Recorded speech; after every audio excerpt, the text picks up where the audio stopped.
My house is built in the county, but I had welder install it. They're not enforcing it at the city to install, but it is by every county requirement to do it sometime. I want to say back in about 2009 or 10. I need to confirm when that should happen. Yeah, he had his house. Yeah, he had his house revived probably before that. But I need to. I'm sure mine has that. It's a requirement for you to buy building code. Yeah, everything's electronic now. Yeah, I mean, like, and you know, doesn't matter when, you know, in the olden days. Like it. They did not act like they were charging. Because I asked the PDD people, my mom said, when you come to put the non-magnet. The other three board members are not going to be attending, sir. Oh, it's just us? Yes, sir. Oh, okay. We're okay with this. We have a quorum. Let's, take over the world then. Sure enough. I mean, hey. Give you a 200% raise if you give me 200%. Yeah,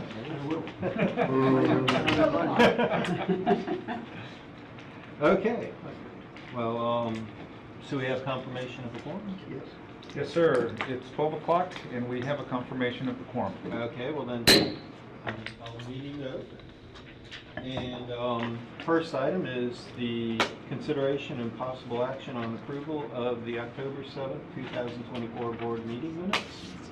I move to approve the October 7th board meeting. I'll second that. All in favor, say All right. aye. Okay. Next action item is general manager's report, and we're going to start with the technical optimization plan. Thank you, Mr. President. We have here our operational report starting first, and then we'll follow with our financial report.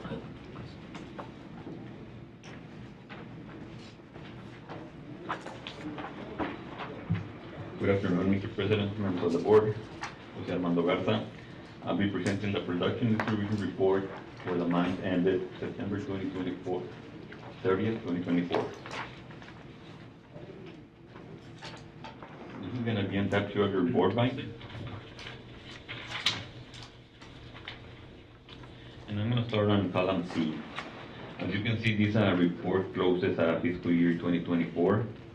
Under column C, we have the year-to-date million gallons. That was at 2,510.532 million gallons. That was for an average of 6.859 million gallons per day.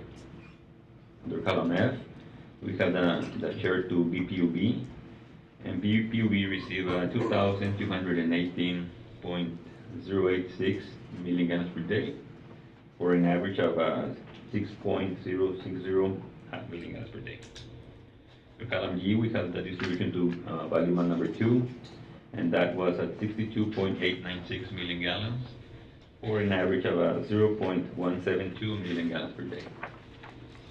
The column H, we have the distribution for City of Los Fresnos, and that was at 171.807 million gallons for an average of 0.469 million gallons per day.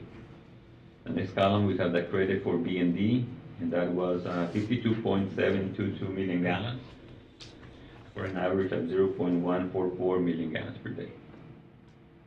Under column J, we have the allocation for Indian Lake, and the year-to-date was 5.021 million gallons for an average of 0.014 million gallons per day.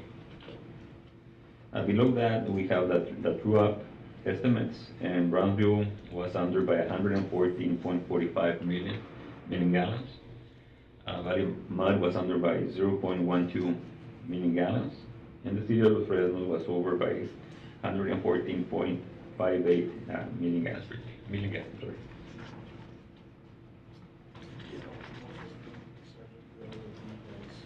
Do you get all your water from SRWA?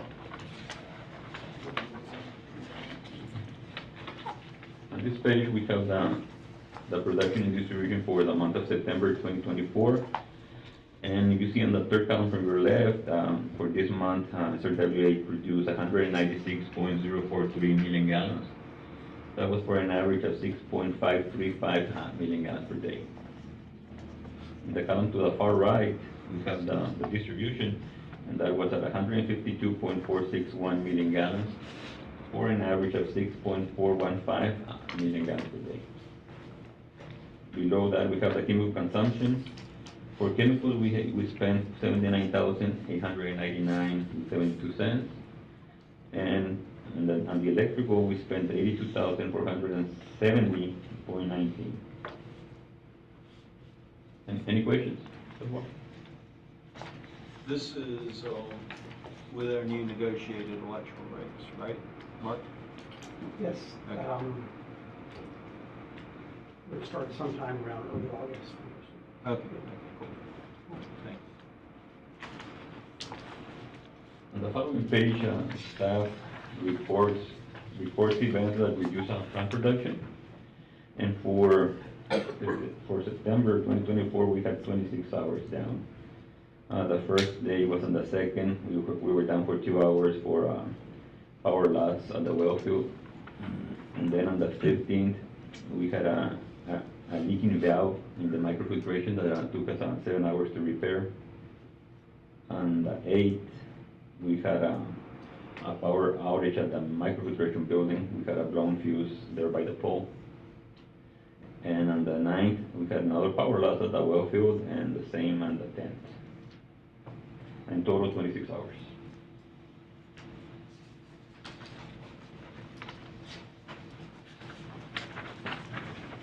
In this following page, we're tracking or logging the manganese, arsenic, and TDS levels. As you can see in the last column, we continue meeting other maximum contaminant levels and SRWA goals.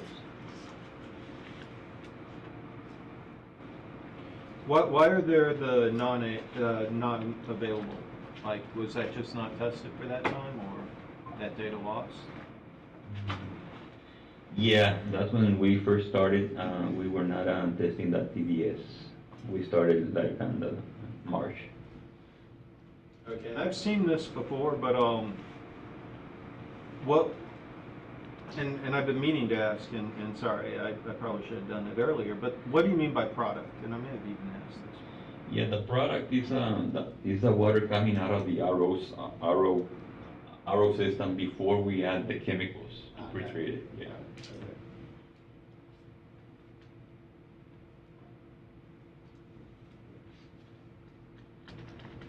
Following page chart, we plotted the manganese levels according to the blend.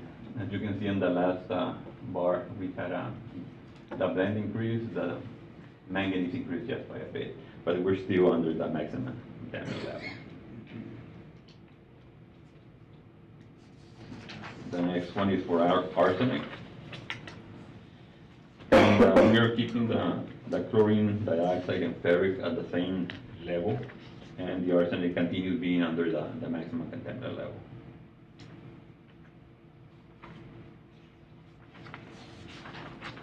This next chart, we have a comparison of water production between fiscal years 2023 and 2024.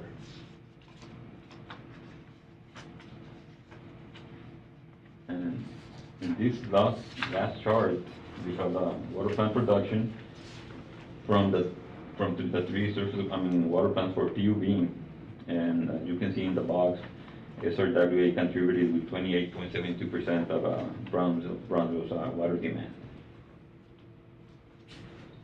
That concludes my report. Are there any questions?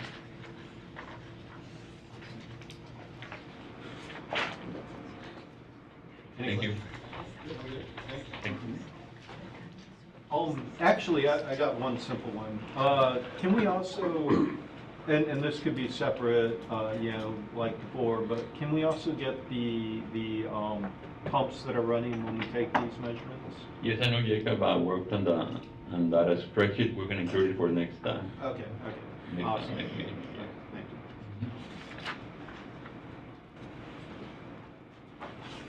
Next up is the financial report. Good afternoon, members of the board. My name is Jorge Santillan, Finance Manager. I'm going to go over the financials for the month of of September, and also unaudited FY 2024 year-to-date numbers. Looking at the last column, beginning with the line number 3, total operating revenues of 7 million at the end of September, 7,811,578. Then on line number 10, total operating expenses, 6,019,095. The total operating income is 1,792,483. That's on line number 11. Continuing with the non-operating revenues and expenses. On line number 17, the net non-operating revenues, net operating expenses of 22,544. Then we have a total capital contributions total on line 19. The total income before capital contributions is 1,769,939. The total, there's no capital contributions, so there's the total net change in net position on line 21. That's 1,769,939, and then we add the net position at the beginning of the year was 22,764,917. That brings us a net position at the end of the year, unaudited numbers of 24,534,856.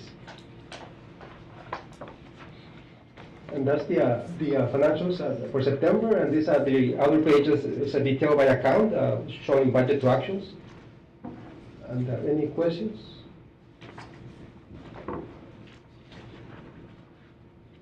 No questions, sure. No, I think we're good. And next, I guess, is the quarterly investment report. Oh, yours, yeah, sorry.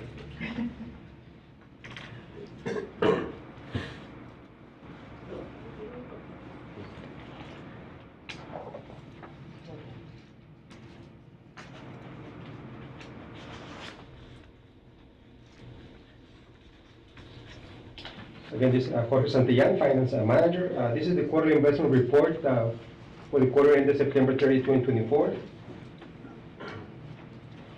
This report complies with Chapter 2256 of the Public Funds Investment Act. And we're going to be looking at the table in the middle. We're going to look at column A, column C, and then the yield to maturity shown on column F. At the first, with looking at the investment type, column asset class, column A. First, we have bank deposits at Wells Fargo. They have a market value shown in column C of $594,516.51. The yield to maturity in column F, that's 4.62. Next, we have certificates of deposits. The market value, $3,090,000, with a yield to maturity of 5.42. Investment pools, market value, $7,559,754.11. A yield to maturity of 5.06. Lastly, we have the money market mutual funds and market value of $1,031,676.27 with a yield to maturity of 4.83. The total at the end of the quarter, the total market value $12,275,946.89. The total yield to maturity 5.11. And days to maturity 71 days. And just for comparison purposes, at the end of the previous quarter, the yield to maturity was 5.32. This is detail of all the investments by asset class. Again, we're going to be looking at the first column, column A, and then the second to the last column, market value, column H, and then the yield to maturity on column I. Looking at lines 1, 2, and 3, bank deposits, the total market value, column H, $594,516.51 with a yield to maturity ranging from 1.65 to 4.67. Lines 4 through 17, certificates of deposit, total market value $3,090,000 with a yield to maturity ranging from 5.05 to 5.60. investment pools, lines 18 through 26. The market value, 7,559,754.11. The yield to maturity ranging from 4.78 to 5.51. The money market at U.S. Bank, yield market values $1,031,676.27 with a yield to maturity of 4.83. Again, the total market value $12,275,946.89 with a yield to maturity of 5.11. And just to point out that in September there was the Fed there was a rate cut in the Fed rate which 50 basis points, and those especially impact our investments in our pools. So we also project another 25 basis points in the next reduction in the next quarter as well. The rest of the information is supplemental information, but any questions?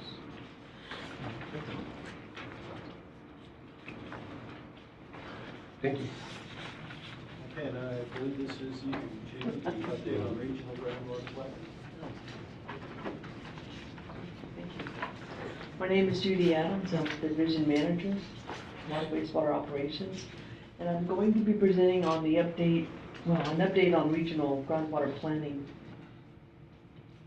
I'll go over the Region M, regional water plan, groundwater availability discussion, various planning areas, groundwater availability projections, the status of where we are right now with the planning process, the groundwater availability model that was done for SRWA, some of the unknowns, and finally the groundwater conservation districts.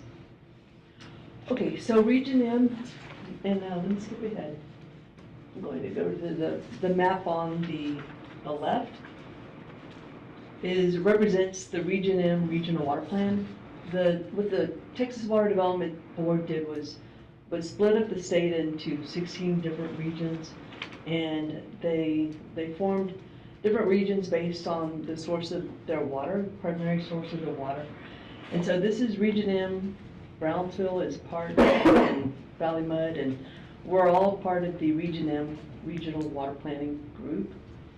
So let me go back up. So what happens is, there in Maryland, I might add, is a stakeholder in this Region M water planning group. So what they do is they get together and they plan like a 50-year regional water plan for this area. They evaluate various water management strategies. They figure out which ones are feasible, which ones, are less feasible, and they look at a lot of different water management strategies. They look at new reservoirs, new groundwater desal plants. They look at expansions, pipeline expansions, wastewater reuse. So they evaluate all these water management strategies and they figure out which ones they're going to be recommending in the 50-year plan. And this plan is updated every 5 years. So the last plan that was updated and approved by the TWDB was the 2021 plan, which is the picture on the left. This is the latest approved plan for this area. And one of the other things that they look at is whether or not groundwater projects are feasible, whether or not they're recommended by that group. And so this is, of course, affects the SRWA. And so I just want to cover a little bit about the basics about the planning that goes on for groundwater. So how is groundwater availability determined by Region M? Texas Water Development Board develops a groundwater availability model. They model all the different aquifers in the state. Then there's a groundwater, I hope I don't get too into the weeds, but there's a groundwater management area. We are in groundwater management area 16. They work with TWDB and they try to develop desired future conditions, how much groundwater we want to have in the future, and not just now, but in the future. And so they come up with quantities of how much groundwater can be pumped by various projects. And then these stakeholders, they meet, they come up with these desired future conditions. Region M takes these figures back and they develop those groundwater availability, how much groundwater can be pumped, And they put it into the planning document. So what does that look like? And just real quick, again, Region M's on the left, and then the groundwater management, that area is, that we're in is GMA 16, which is on the right. So you can see that this GMA 16 goes all the way up from B County, half of B County, all the way down to Brownsville. And that's just the Gulf Coast aquifer. So in the 2021 plan, the Region M Regional Water Plan came out with projections for how much groundwater is available to be pumped by county. And so this is just a cutout of what's available in Cameron County. So in Cameron County, there's, let me go back real quick. All right, if you look at the Region M, the very south portion that's in green, that is the Nueces Rio Grande Basin. And then the lighter green, I don't know what color that is the Rio Grande Basin. And then you have in blue, you have the Nueces County. So there's different basins in the Region M. So if we look again back at here, you'll see in Cameron County, you've got the Nueces Rio Grande and you've got the Rio Grande broken out from Cameron County. So what we need to pay attention to is the Nueces Rio Grande. That's what SRWA falls in. And so you'll see then Cameron County split into non-MAG, and I'm going to call the one without MAG just MAG. And MAG is modeled available groundwater. I know this is really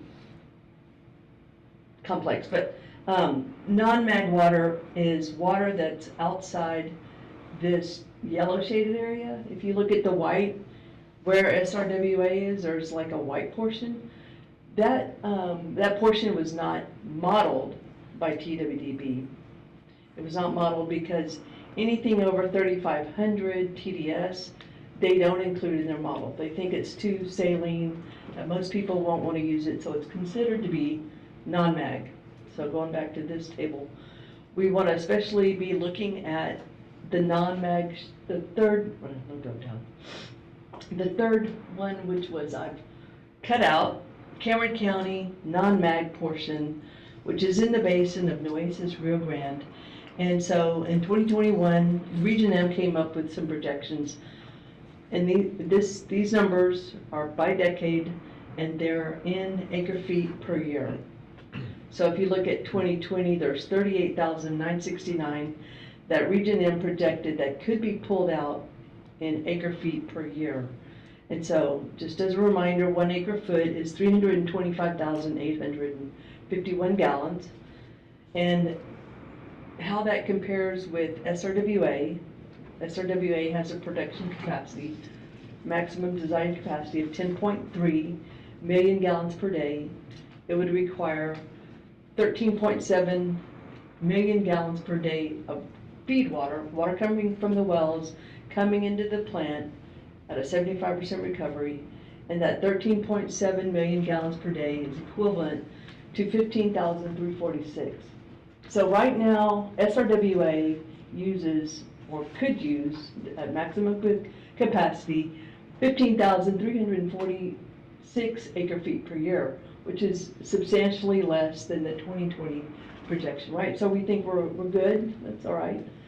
So next, if you look at the 2030 column, you've got a Region M projection that we could, that Cameron County, all of Cameron County, that includes East Rio Hondo Water Supply and any other water supply that wants to pump water out of Cameron County, that we could all pump out up to 42,395 acre feet per year. So what does that look like? Again, if we were to convert that 42,395 acre feet per year, the 2030 projection, it's equivalent to 37.8 million gallons per day of groundwater, which at a 75% recovery would be 28.4. So Cameron County can go up to 28.4 MGD and be supported in this plan. I don't know if I want to stop there and just ask if there's any questions. I know that's a little bit into the weeds. Actually, I really appreciate the clarification on some of this. But it does look like, well, I mean, there are two things I take home from this. One is we can double our production here as long as nobody else shows up in the region and we're okay. That's what it's showing. But once other folks like Harlingen, I mean, yeah, maybe stay up them a couple times, or Rio Hondo or anybody else starts pulling, we're going to have a negotiation about what happens with the water. Correct. Is that correct? That's Okay. correct. And then the other thing is, have we looked at possibly putting pipes further out west, putting wells further out west in the MAG area to pull water? I don't know if that's something we've talked about. And I say that because I know a lot of the places in the MAG surveyed area are getting by with fewer pumps per megagallon per day. And so I was just curious how that worked out. I know there was a PUB looked at drilling a well. I think they had some property right in Bluetown or Rangerville or somewhere in there. The furthest one is Rangerville Road in 281, which is basically like Los Indios Bridge. Okay, yeah. But the distance of pipeline, the cost, I mean, it might be interesting just to do a quick back of the envelope update on the pipeline costs versus the savings on pumps and then savings on, just TDS treatment, like, reducing the chemical treatment for that water. Not saying it'll work out, it just might be an interesting comparison. All right, good questions.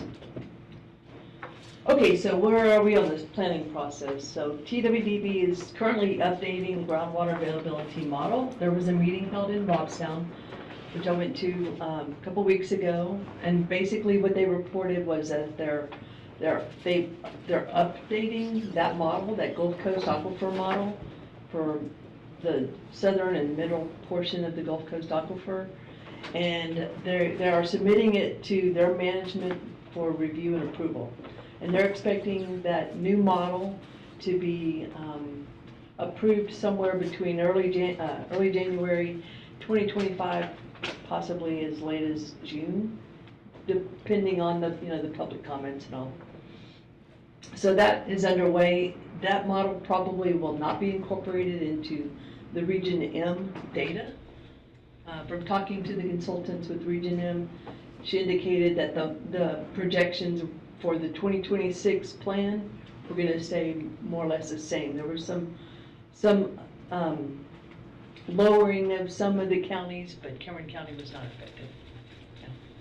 So also GMA 16, they're also they met a couple weeks ago. Garza and I went to that meeting, and at least for this round of planning, they're not planning to wait until that new model is available. They're going to go with an older model for the projections. So I just wanted, this is an old slide. This was from R.W. Hardin and Associates, again showing the amount of water in this Rio Grande alluvium that we're in, and the amount of water in acre feet that is I guess modeled to be available for SRWA. It's a lot of acre feet, it's a lot of water. I talked to Steve Young with Interra, gave him the report of this last model report to him, and he was aware that there was a lot of water in this area, and he's like, oh yeah, there's a lot of water in your area, and I was like, yeah, it's true. And this is assuming that we're not recharging either, right? If I remember correctly. I do believe the model was stable. There might be some there was recharge. I think it's 0.25 inches per year. It wasn't much, so there was might have been a little bit of recharge. So this is the model that was done for SRWA in 2017. Now I just threw out some unknowns just to get kind of the conversation going, but so with TWDB updating that groundwater availability model, we don't know how that will impact those projections, so that's to be seen. Can the plant be expanded without Region M's recommendation as a water management strategy?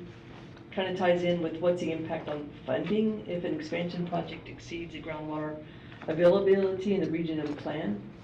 And I guess where I'm going with that is, what's the impact if Region M says there's not enough groundwater for SRWA?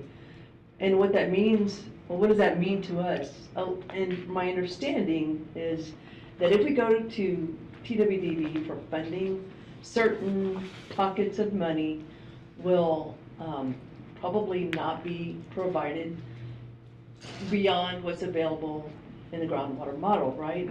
Because they don't want to make an investment on a utility where it shows that there's not enough groundwater available for the project. So they're just watching their ROI. And what is the impact of a groundwater conservation district if one comes to Cameron County? And I know I haven't mentioned this, so I'm going to go into this right now. Groundwater conservation districts, if you look at the state map on the left, all the counties in white do not have groundwater conservation districts. So you'll look to the picture on your right, and you'll see Cameron County does not have a groundwater conservation district. And groundwater conservation districts are districts that are established by Texas law or by the legislation. They basically issue permits. If you want to drill a well and you live under a groundwater conservation district, you have to get a permit to drill a well. And then once you drill a well, you have to have an operating permit typically. Then this groundwater conservation district will tell you how much water you can pump. And if you want to dig a well, it's how far you have to be away from the other person's well. So they have the authority to restrict how much you can pull out of that groundwater. And so, well, right now, Cameron County doesn't have one, but that doesn't mean there won't be one in the future. So it's two sides of a coin. Right now, it's kind of the wild, wild west with pulling groundwater out of the ground.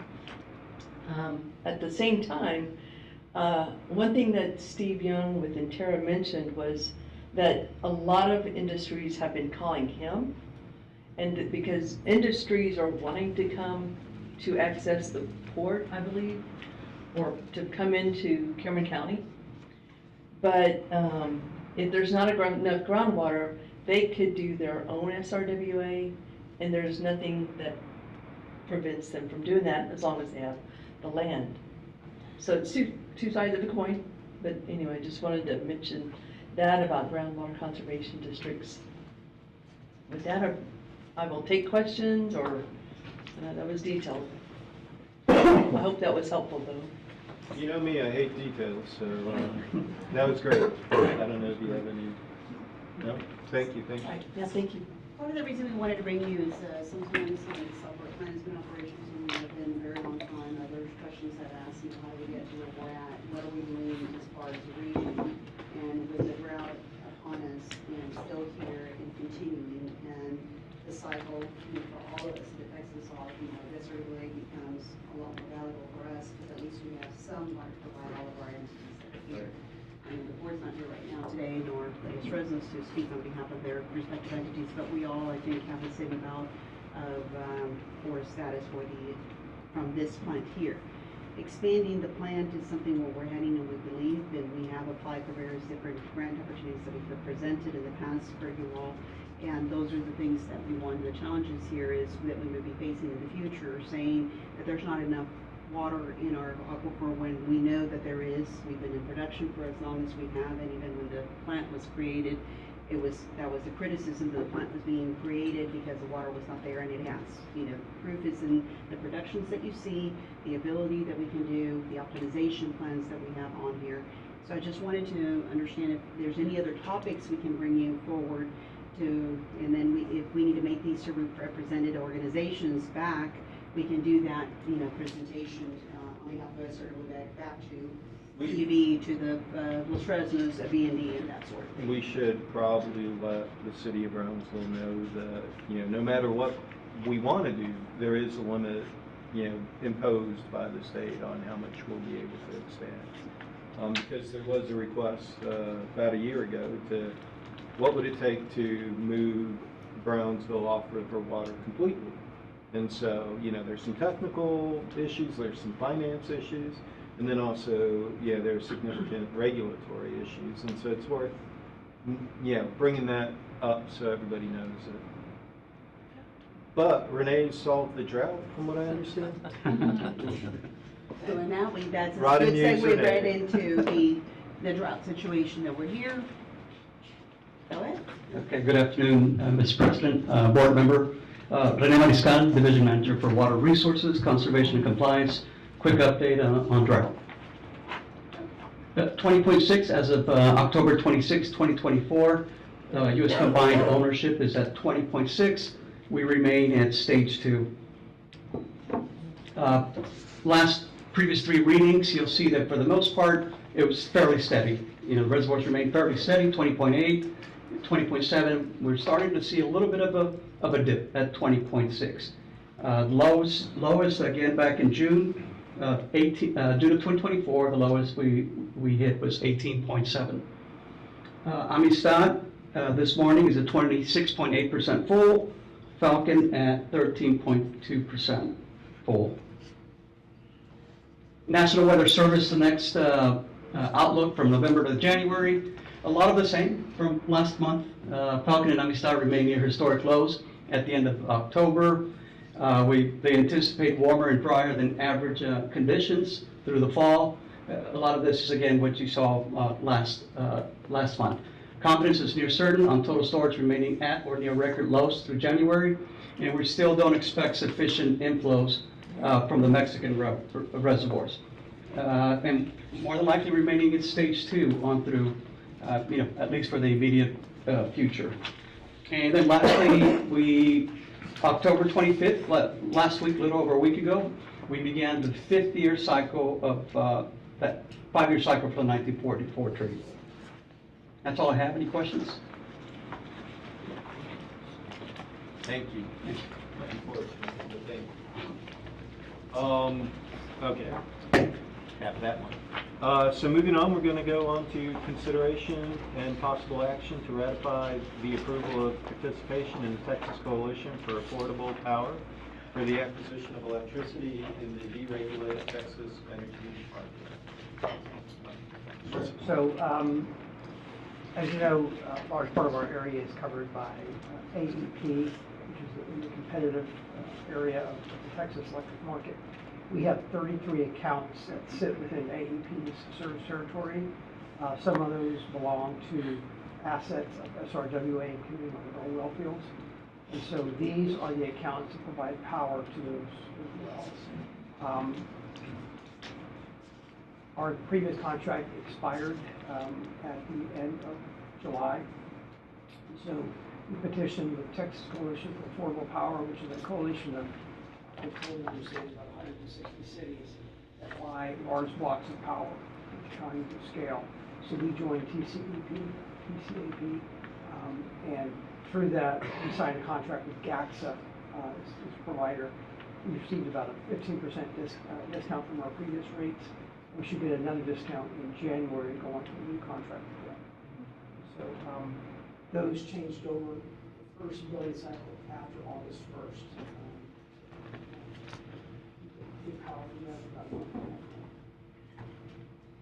So as the Brownsville Public Utilities Board is the operator for the SRWA, so these contracts were taken to the Brownsville Public Utilities Board, and so we're bringing over here for consideration for the SRWA, but these are also state, I guess part of the state board, it's called the Texas Coalition of Affordable Power. So your SRWA is not actually signatory of the contract, that's BPUB, and then those costs then get allocated to SRWA based upon the account. Okay. So BPUB, and I know this, we've already signed the contract. Yes.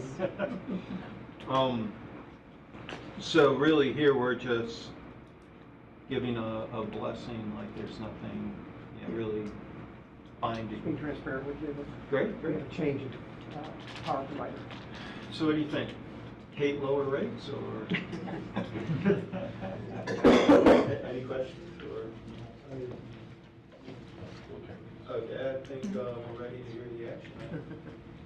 Okay, so, SRWA staff recommends approval to ratify professional services agreement with Texas Coalition for Affordable Power and Commercial Electric Service Agreement with Gas and Energy Development. Move to accept. I will second it. All in favor, say aye. Aye. There we go. That passes. And on to the last item, item number 4, discussion on date, time of the next board meeting. Our next board meeting for December is scheduled for Monday, December the 2nd, and the PD board meeting is on the 9th. If there's any concerns for Monday the 2nd, let us know, and for consideration for an alternate date for this report. If not, calendars needed. Awesome. I think that's good. Okay. Well, with that in mind, we will call the meeting to close. It is 12:40. I will entertain a motion. I move the meeting be adjourned. I second it. All in favor, say aye. Meeting adjourned. Another job well done. We have the draft PD board meeting here, and I will be here if you want to have a preview, if there's any items that cause you. Okay.